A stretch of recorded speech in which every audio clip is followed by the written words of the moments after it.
Epílogo. Dana Chevalier. Los tribunales de estado no habían estado tan saturados antes por la prensa como ese día. Recuerdo haber bajado del auto que me recogió en el apartamento con toda una multitud aglomerada, tan cerca de la calle que tuve que cuidar que al momento de abrir la puerta no fuera con brusquedad, o habría golpeado al menos a 4 personas. Dagmar Caravalli, la entonces líder de Atwood, se dejó capturar 2 días atrás en un operativo que se llevó a cabo en una de las empresas que administraba, y dijo que se dejó capturar porque conocía a esa mujer.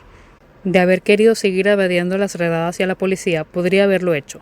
Fue por eso que acepté de inmediato ir a verla cuando el oficial a cargo de su custodia se comunicó conmigo, diciendo que la cara mama de la mafia se negaba a decirles palabra alguna, a menos que hubiera hablado conmigo antes.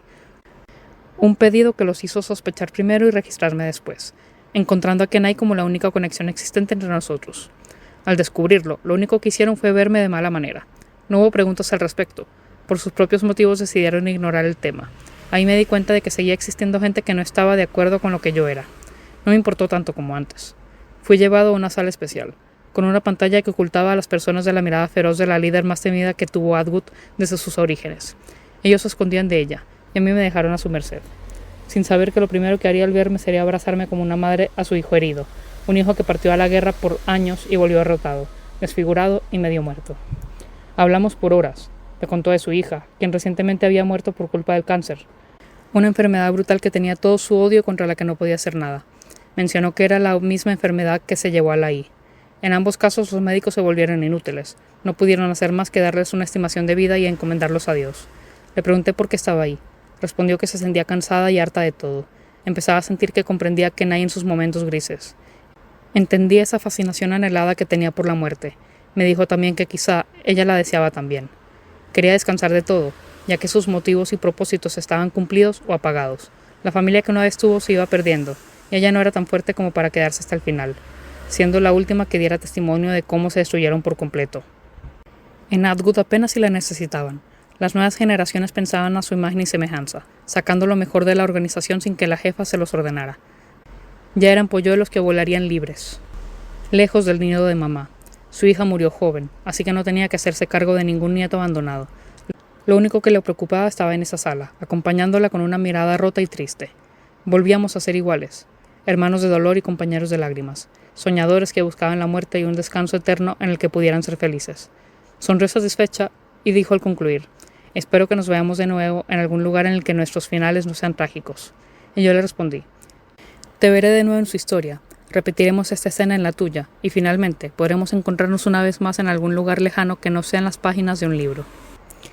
Su sonrisa se agrandó. Nos abrazamos de nuevo y dijimos adiós, sabiendo que en el fondo significaba un hasta luego. Esa fue la última vez que la vi.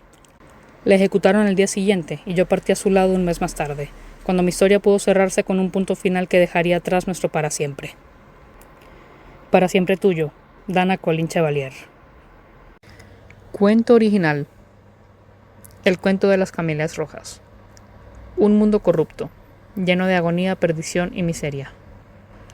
Ese era el mundo en el que el joven Suji creció, rodeado de penumbras, maldad, pobreza, enfermedad y dolor. Desde muy corta edad aprendió a no depender ni confiar en nadie. Los humanos no son más que monstruos. Las palabras que su madre le había dicho en su lecho de muerte permanecían frescas en su memoria, como un susurro constante que le recordaba que estaba solo. Sus primeros años de infancia estuvieron rodeados de olor a cigarrillos, botellas de alcohol barato y prendas ajenas que se esparcían por el suelo de la pequeña casa que compartía junto a Tane, su madre. Ella era una mujer delgada.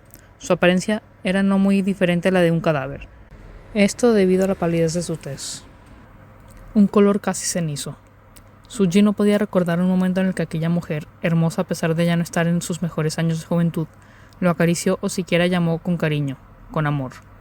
A pesar de ser su madre, Suji nunca recibió un trato afectuoso de su parte. Lo único que obtuvo fueron palabras simples. No fue hasta que enfermó y estuvo en cama que comenzó a cambiar sus oraciones a consejos algo extraños. Suji la vio morir. Nunca supo de qué exactamente. Pero una mañana, al despertar, ella simplemente ya no respiraba, y sus ojos no volvieron a abrirse desde ese momento.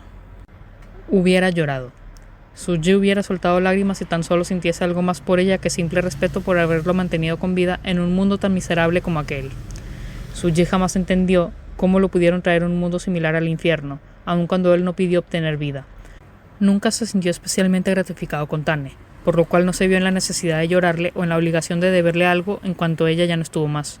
Incluso un pensamiento oscuro, algo turbio, cruzó por su mente inocente. Ella tiene suerte. Está en un mejor lugar del que yo estoy ahora. Cualquiera que hubiese sido testigo de aquel pensamiento sin dudar hubiera reprendido al niño con sermones acerca de que estaba faltando el respeto a su difunta madre y de que no debía ser tan ingrato con una mujer que le dio la gran oportunidad de vivir. Pero eso era lo que Suji justamente no comprendía, ni en aquel entonces ni ahora, porque agradecer una vida que jamás deseó tener. Tras la muerte de su madre, Suji comenzó a vagar solo. No se preocupaba por subsistir ni mucho menos. Incluso después de años de la muerte de aquella mujer, él seguía preguntándose cómo seguía vivo y en tan buenas condiciones. Nunca buscó comida o refugio. Sin embargo, por alguna buena o mala casualidad, siempre contó con ambas, y más. Las personas se apiadaban de él y lo cuidaban. Después lo comprendió. Compasión. Él había sobrevivido por compasión ajena. Aún así, tampoco se sintió comprometido con aquellos que le brindaron su apoyo. Él no se los había pedido. Él hubiera preferido irse junto a su madre que seguir en aquel infierno lleno de monstruos que se llamaban humanos. Tenía cerca de 15 años cuando su mundo dio un ligero, gran cambio que le brindó por primera vez la única razón que tendría para ver la vida como algo más que un desperdicio. C era el menor de 3 hermanos. Desde muy temprana edad mostró un carácter agresivo y poco paciente. Las peleas con sus hermanos o incluso otros niños eran bastante frecuentes. Su temperamento le impedía dejar pasar algo que le molestaba y hacía uso de sus puños para arreglarlo todo. En su casa nunca faltó comida o amor. Su madre lo mimaba por ser el más pequeño y le regalaba dulces versos de nanas a la hora de ir a dormir. C siempre la amó y respetó. Múltiples veces la defendió de los golpes y malos comentarios por parte de las vecinas y cada año, en su cumpleaños, corría varios kilómetros hasta un campo cercano solo para cortarle flores. Amalia era el nombre de aquella mujer que él llamaba madre. C jamás conoció la cara oscura del mundo. Nunca se imaginó que el ser humano resguardaría algo más turbio debajo de sus sonrisas hipócritas y palabras vacías bañadas en miel, pero tampoco llegó a fiarse de toda la gente. Su confianza era algo reservado a una minoría que consideraba su familia que terminó destruyéndose tras la muerte de su madre y su hermano mayor. Amalia perecía de una enfermedad pulmonar, y el médico, con tal de que sus hijos no lo molestasen más para que fuera a ver a su madre, terminó recetando pastillas para que ella se sumiera en un sueño eterno del cual ningún caballero con corona podría rescatarla. El mayor se enfureció al descubrir aquel acto tan ruin y no se quedó de brazos cruzados. Tomó venganza. Venganza que le costó la vida. Fue así como C quedó solo con su segundo hermano. Creyó que se quedarían juntos como hasta entonces, pero lo dejó atrás. C lo vio partir la noche del funeral de su madre y su hermano. Desde ahí jamás lo volvió a ver. Esa noche fue la más dura, triste y solitaria de su vida. No tenía a nadie que le cantase. Extrañaba la sensación cálida que brindaba el cuerpo de su madre. Extrañaba las caricias de los dedos de ésta sobre su cabeza. Extrañaba cómo le revolvía el rojo cabello y le besaba la sien antes de taparlo con la frazada que ella había confeccionado especialmente para él. La extrañaba. C nunca fue una persona que pudiese disimular bien sus emociones y sentimientos, por lo cual no le sorprendió ver que de sus ojos brotaban pequeñas esferas aladas, las cuales recorrían un camino por sus mejillas, hasta el filo de su mentón, de donde se desprendían para besar el suelo. Le lloró, no solo una noche, sino muchas, demasiadas para poder contarlas. Lloró cuando llevó las flores a su tumba, lloró cuando volvió a casa y cuando abandonó esta, lloró al recordar su dolor y lloró cuando comenzó a aceptarlo. No sabía a dónde ir o a qué hacer, ahora estaba solo, se había quedado solo. Recorrió los pueblos vecinos y sin saber exactamente cómo, llegó hasta la capital. No era muy diferente a los lugares donde había estado y a la vez era totalmente distinta, las calles, la gente, incluso el cielo. En aquel entorno completamente nuevo comenzó de nuevo. Desde la infancia tuvo un sueño. Quería escribir poemas, poesía, y por fin vio la oportunidad. Al principio apenas era consciente de lo que las palabras significaban, pero poco a poco sus versos tomaron forma y sentimientos propios que atraparon a cientos de lectores, los cuales no tardaron en reconocer al autor como un auténtico genio que embriagaba a la gente con dolor, miseria y desamor. Pero lo que más llamaba la atención de aquel poeta dolido no eran solo sus escritos, sino la corta edad que no demostraba más que un pajarillo que recién estiraba las alas para el vuelo. Su primer encuentro ocurrió en un día de invierno. El paisaje estaba bañado en tonos claros, helados. La brisa revolvía el cabello de algunas jóvenes nobles que salían a dar un paseo seguidas de sus damas de compañía. El ambiente era una mezcla de frío y nostalgia amarga. que tentaba a todos a quedarse en casa junto al fogón y a la par inspiraba a salir solo para admirar a los alrededores. Suji se encontraba sentado en una de las bancas de un parque casi solitario. En aquellos momentos era parte del bajo mundo de aquella ciudad. Era un miembro a cargo de una red de droga. Su semblante era serio, apenas se había brillo en sus ojos, los cuales se concentraban en una sección especial del periódico que sostenía frente a sus narices. Vestía un traje negro de gala, demasiado fino para demostrar su estatus, y demasiado desarreglado para demostrar su rebeldía. Rebeldía digna de un adolescente en plena etapa de júbilo y vigor. C, por su lado, corría apresurado por ese mismo parque con un enorme paquete de poemas recién escritos que deberían llegar a la imprenta antes de las 12 del día. Eran las 11. Él, a diferencia de Suji, vestía con ropa gastada, vieja. Sus pantalones estaban arrugados y tenían manchas de tinta por doquier. Su camisa había perdido un par de botones y su chaleco estaba gastado de las orillas a nada de descoserse por completo. Su andar era rápido, pero se volvió torpe al tropezar con una rama. Desde allí perdió la compostura y fue a estrellarse contra el suelo, cayendo justo delante de Suji. Él lo miró molesto en un principio por haberle interrumpido su bello momento con su periódico, pero aquella expresión de fastidio desapareció en cuanto lo reconoció. «Permítame ayudarle». Se ofreció de inmediato al ver a C sufrir para volver a reunir las hojas de poemas que habían volado por los aires. «No es necesario que... insisto». C entrecerró los ojos, pero no dijo más. Dejó que aquel desconocido lo ayudara y una vez que tuvo casi todos sus poemas de vuelta, se giró para agradecerle, pero sus palabras quedaron ahogadas cuando observó a Suji embelesado con su escrito faltante. «¿Eso... lo escribiste tú?», cuestionó Suji, interesado en conocer la respuesta que ya sabía. «No», se apresuró a negarse, bastante conmocionado por todo el desastre que recién había causado. «Oh».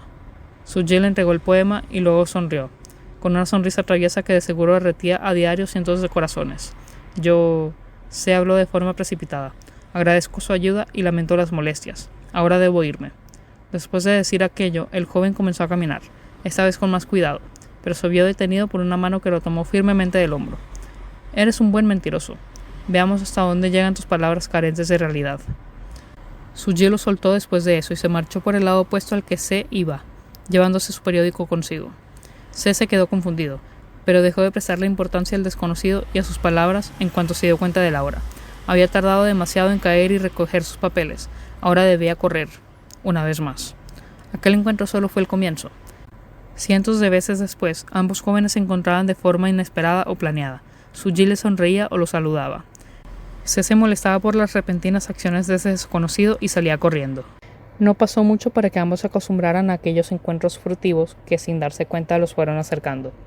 De desconocidos pasaron a ser amigos, colegas, compañeros de copas, amantes. ¿Sabes qué significan las camelias rojas en el idioma de las flores?, preguntó C una noche mientras ambos contemplaban las estrellas desde un tejado de una propiedad ajena. Llevaban 5 años de encuentros apasionados y extraños. «No lo sé. ¿Qué significan?» «Amor incondicional, amor propio y deseo». Suji no dijo más, y C no insistió con el tema, pero no pudo evitar sonreír como estúpido todo el día siguiente luego de encontrar una camelia sobre su escritorio. Ese fue el comienzo de una tradición entre ellos. Cada mañana Suji le entregaba una camelia sin decir nada. Se metía antes de que el sol saliera al cuarto de su poeta y le besaba la sien para luego salir por la ventana sin hacer ruido, sin despertarlo. Nunca creyó en los humanos ni en el amor, y allí estaba. Un tonto que odiaba la vida, aferrándose a ella por el simple hecho de que ver a C reír era su mayor alegría, su mayor adicción. Las camelias aparecían sin falta, día tras día, año tras año. Por ello, el día en el que C no encontró su camelia por ningún lado se llenó de preocupación, de miedo, de tristeza, sentimientos que llevaba a muchos sin experimentar y creía ya olvidados. Buscó a Suji luego de aquella mañana. Lo buscó sin descanso como un niño que quiere hallar a su mascota extraviada. Lo buscó, una vez, 2, lo buscó hasta que se supo de memoria las calles y callejones de la ciudad. Lo buscó hasta que dio con él, con su cuerpo, un cuerpo decapitado. C no creyó lo que sus ojos veían, se negó a aceptar esa realidad. Hay quienes dicen que enloqueció en el mismo momento en el que descubrió a su amado muerto.